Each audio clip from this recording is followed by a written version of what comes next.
पिछले विजुअल में हमने आपसे राहुल सांकृत्यायन जी की चर्चा की थी। राहुल सांकृत्यायन जी के संबंध में आपको बताया था। एक चीज़ मैं यहाँ दोहराना चाहूँगा कि विद्यार्थियों से जब भी मैंने कक्षा में पूछा है लहासा की ओर शीर्षक पाठ के रचनाकार का नाम बताइए, तो जवाब किसी किसी विद्यार्थी के द्वारा ये दिया जाता है कि राहुल सांस्कृत्यायन। आप नाम को ध्यान से सुने, राहुल सांकृत्यायन। राहुल सांकृत्यायन लहासा की ओर शीर्षक पाठ के लेखक हैं। राहुल सांस्कृत्यायन न आप लिखेंगे और न ही आप बोलेंगे। आप इस पाठ के रचनाकार, रचयिता या लेखक के रूप में नाम रखेंगे या लिखेंगे तो एकदम ध्यान दीजिएगा, राहुल सांकृत्यायन। आगे जैसा कि हमने कहा था कि लेखक जो है वह चोरी छिपे तिब्बत में दाखिल होता है। ऐसा इसलिए उसको करना पड़ता है कि उस समय जबकि ये यात्रा है, सन 1929-30 का समय था। उस समय हिंदुस्तानियों को तिब्बत जाने की इजाज़त नहीं थी, अतः छद्म वेश में भिक्षुक का रूप बना करके लेखक तिब्बत में नेपाल के रास्ते दाखिल होता है। रास्ते में उसको कई जगह फौजी छावनी तो नहीं कहेंगे, फौजी किलाएँ दिखती हैं, कुछ किलानुमा मकान दिखते हैं उसको, जिसमें पहले कभी फौजी रहा करते थे। अब चूँकि वहाँ फौजी नहीं रहते हैं तो उसको वहाँ के स्थानीय किसानों ने, यानी उन किलाओं को जिसमें फौजी रहा करते थे, उन किलाओं को वहाँ के स्थानीय किसानों ने अपना बसेरा बना लिया है, यानी अब उसमें वहाँ के स्थानीय किसान रहते हैं।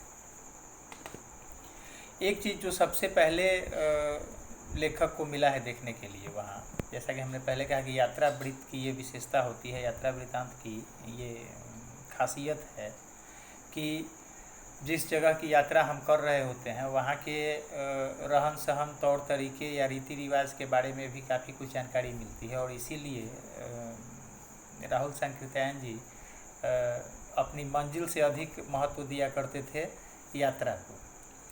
तो वहाँ इन्होंने देखा कि वहाँ चाय बनाने का एक अजीब सा तरीका है। वहाँ के लोग जो चाय बनाते हैं वो मक्खन, सोडा और नमक मिला करके बनाते हैं।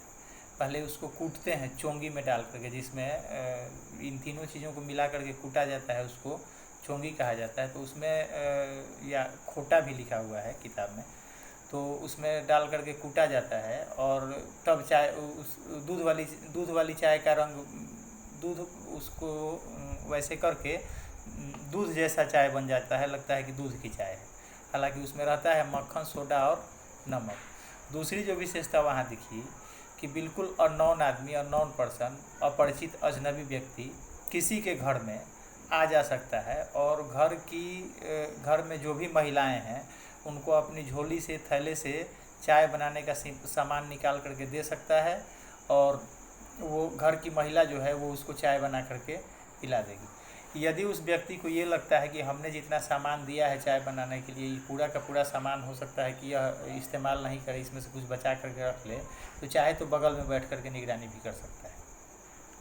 यह वहाँ एक अजीब चीज़ दिखा लेखक को, जो हमारे यहाँ से भिन्न है, उस समय भी हमारे यहाँ से भिन्न थी। एक तो कोई किसी अजनबी को अपने घर में जाने नहीं देगा। दूसरा, यदि जाने भी देता है तो एक तो हम उसका काम कर रहे हैं, उसके लिए चाय बना रहे हैं, भले ही सामान उसी ने दिया है, लेकिन अब ऊपर से बैठ गए निगरानी करने, और वो भी घर की महिलाओं के बगल में। तो ऐसा हमारे यहाँ न पहले संभव था, न अभी तो कोई सवाल ही नहीं उठता है, पहले भी ऐसा संभव नहीं था। तो ये जो वहाँ चाय बनाने का तरीका था, या वहाँ के लोगों में जो ये सहृदयता एक तरीके से दिखी लेखक को, वह उसे अजीब लगी, विचित्र लगी, जो अन्य जगहों पर उसने नहीं देखा था। चूँकि घुमक्कड़ी साहित्य लिखते थे और इनका अधिकांश जीवन जो है वह भ्रमण करते हुए बीता है। ये अपना अधिकांश जीवन घूमते घूमते बिताए हैं राहुल संकृतायन जी। तो वहाँ उन्होंने देखा कि वहाँ की महिलाएं सहृदयता के साथ चाय बना करके दे देती हैं, कोई अजनबी ही क्यों ना हो, अपरिचित ही क्यों ना हो। लेकिन हाँ, एक चीज़ का ध्यान वो लोग रखते थे और वो ये था कि भिखमंगे वगैरह के भेष में जो जाते थे उनको कोई रोकता टोकता नहीं था। वहीं आगे आप पढ़िएगा कि दूसरी बार लेखक एक संभ्रांत व्यक्ति के तौर पर घोड़े पर सवार होकर के गया है उसी जगह पर, तो वहाँ इसको किसी ने नहीं पहचाना है, लेकिन और नहीं किसी ने बैठने को कहा है, नहीं किसी ने कोई आवभगत की है, नहीं इसको किसी के घर में जाने की इजाज़त मिली है। लेकिन वही भिखमंगे के वेश में गया है तो आराम से चाय बनवा करके दूसरे के घर में बैठ करके पी लेता है। मैं आपके पाठ्य पुस्तक की पंक्तियाँ पढ़ देता हूँ, इस पाठ की पंक्तियाँ पढ़ देता हूँ, जिससे आपको अभी हमने जो कहा उसके बारे में अंदाज़ा लगेगा। चाहे आप बिल्कुल अपरिचित हों तब भी घर की बहू या सासू को अपनी झोली में से चाय दे सकते हैं, वह आपके लिए उसे पका देगी।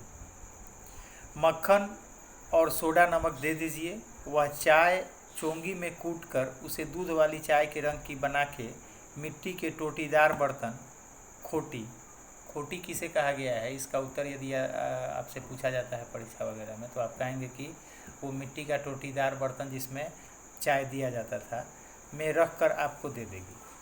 यदि बैठक की जगह चूल्हे से दूर है और आपको डर है कि सारा मक्खन आपकी चाय में नहीं पड़ेगा, यानी जहाँ आपको बैठाया गया है वह घर में बने चूल्हे से बहुत दूर है, और यदि आपको ऐसा लगता है कि हमने जितना मक्खन दिया है वह सब का सब चाय में नहीं पड़ेगा, तो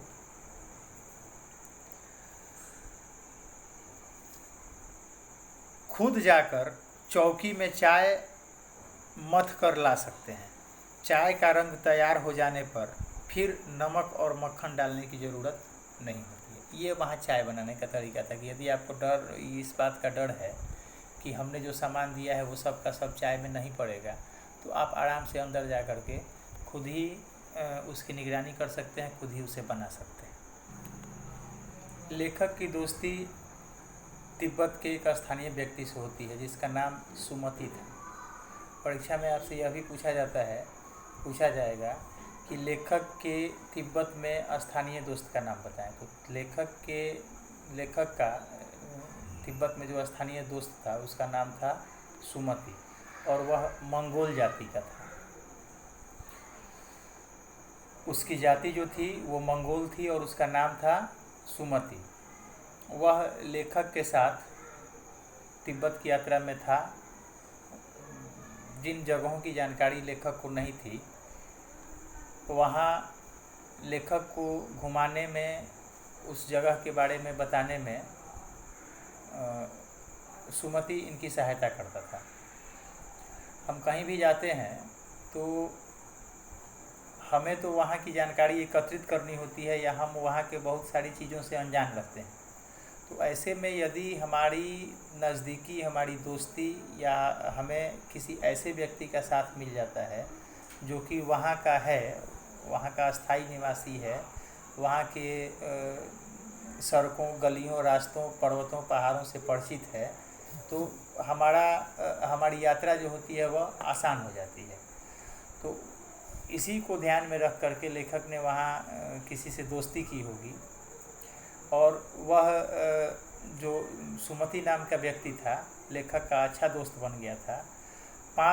इसमें लिखा गया है कि 5 साल बाद जब हम उस रास्ते से लौटे, कहने का मतलब है कि 5 सालों तक सुमति तो निश्चित रूप से या निश्चय ही लेखक के साथ रहा होगा। तो 5 साल के बाद जब ये लोग उसी रास्ते से लौटते हैं, किस रास्ते से, जहाँ से ये लोग गए थे और जहाँ रुके थे और चाय बना करके या बनवा करके पिए थे, जब 5 साल के बाद उसी रास्ते से ये लोग वापस लौटते हैं तो इन्हें कोई पहचानता नहीं है और न ही इनको ठहरने के लिए कहता है। और इसके पीछे एकमात्र कारण ये था कि अब की बार जो ये लोग वहाँ गए थे वो एक भद्र पुरुष के भेष में गए थे, भद्र व्यक्ति के भेष में गए थे। पहली बार जब लोग गए थे तो ये लोग भिखमंगे के भेष में थे। अब की जब वहाँ गए तो ये लोग जेंटिलमैन बन के गए थे, भद्र पुरुष के भेष में थे। और अब की बार इनको वहाँ किसी ने रोकने के लिए नहीं कहा। हालांकि इसके पीछे एक कारण और बताते हैं लेखक, और वो ये कि बहुत कुछ वहाँ के लोगों की मनोवृत्ति पर निर्भर है, उनके मन के ऊपर निर्भर है। और शाम के समय वहाँ के लोग छंग पी करके, नशीला तरल पदार्थ है जिसको हम लोग यहाँ अलग अलग नामों से जानते हैं, और कॉमन नाम है शराब, और वहाँ इस चीज़ को छंग कहा जाता होगा या छंग कहा जाता था। तो लेखक यही कहता है कि शाम के समय वहाँ के लोग छंग पी करके मस्त रहा करते थे। तो एक कारण ये भी रहा होगा कि इन लोगों को किसी ने वहाँ रुकने ठहरने के लिए नहीं कहा, और यही कारण था कि वहाँ ये लोग सबसे गरीब झोपड़े में, यानी सबसे गरीब की कुटिया में जाकर के इन लोगों को जगह मिली थी और वहाँ ये लोग रुक पाए थे। तो अभी तक की चर्चा में आपने जाना कि लेखक किस रास्ते से, कैसे या किस भेष में तिब्बत में दाखिल हुआ। दूसरा, तिब्बत में चाय बनाने का तरीका क्या था, तिब्बत में चाय बनाने का क्या तरीका था, इसके बारे में आपने जानकारी प्राप्त की। तीसरा, वहाँ के लोग जो थे वह भिखमंगों की या दबे कुचलों गरीब असहायों की अधिक कद्र करते थे, जबकि भद्र पुरुष की तरफ कम ध्यान देते थे। ऐसा क्यों? तो इस प्रश्न का उत्तर आप अपनी मर्जी से लिखेंगे। आपका अपना मन, आपकी अपनी कल्पना जो कहती होगी यही कारण रहा होगा, आप वो कारण बताएंगे, और उस कारण के संबंध में हम हमेशा कहते हैं कि आप जो भी पक्ष रखिए उसके संबंध में आप तर्क दीजिए। आगे लेखक के स्थानीय दोस्त का नाम क्या था, वहाँ जो तिब्बत में इसका साथी था उसकी जाति क्या थी, कितने साल के बाद वो लोग पुनः उसी रास्ते से आए, पुनः उस रास्ते से लौटने के बाद इनका क्या अनुभव रहा, ये सारे प्रश्न या इतने दूर से पूछे जा सकते हैं। और इन सारे प्रश्नों के उत्तर आपको ये इतना ही जितना आप लोगों ने जाना या पढ़ा, इससे आसानी से मिल भी सकता है। आगे की बातों की चर्चा अगले विजुअल में की जाएगी।